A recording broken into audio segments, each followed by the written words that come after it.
টেলিভিশনে বিভিন্ন চরিত্র দর্শকদের খুব কাছের হয়ে ওঠে। সেরকমই বলা যায় ড্রয়িং রুম থেকে ডাইনিং রুমের চর্চাতেও ঢুকে পড়েছিল বাহামণি অর্চিবা ওরা। 2011 অক্টোবর থেকে 2015 সালের ডিসেম্বর পর্যন্ত চলেছিল ইষ্টিকুটুম ধারাবাহিকটি। এটি বেসরকারি চ্যানেলে এই মেগা জনপ্রিয়তার শিখরে পৌঁছেছিল।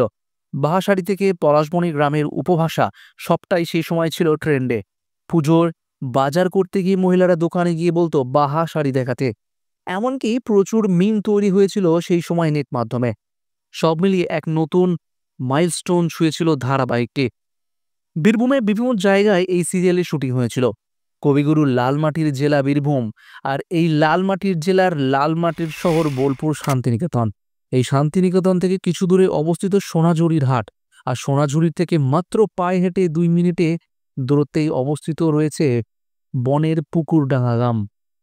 সেই গ্রামে বহুদিন ধরে এই ধারাবাহিকের বিভিন্ন শুটিং হয়েছে, আর সেই সময় এই শুটিং দেখতে দূর দূরান্ত থেকে বহু পর্যটকরা ভিড় জমাতেন এই গ্রামে। তবে 2015 সালের ডিসেম্বর মাসে এই ধারাবাহিকটি বন্ধ হয়ে যায়, আর তারপর থেকেই গ্রামটি পলাশমণি গ্রাম নামে পরিচিতি পায়। সেই গ্রামে এখন শুটিং না হলেও বহু স্মৃতি থেকে গিয়েছে। তবে নাম পরিবর্তন নিয়ে আক্ষেপ রয়েছে স্থানীয় বাসিন্দাদের মধ্যে। তারা জানাচ্ছেন ছোট থেকে এই গ্রামটিকে বনের পুকুরডাঙ্গা বলে জেনে আসছেন সবাই। ধারাবাহিকের পর এই গ্রামটি পলাশমণি নাম পেয়েছে। সকলেই চান গ্রামটি সিরিয়ালের জন্য নাম অর্জন করলেও তারা চায় পুরনো নামই থাক তার পরিচিতি।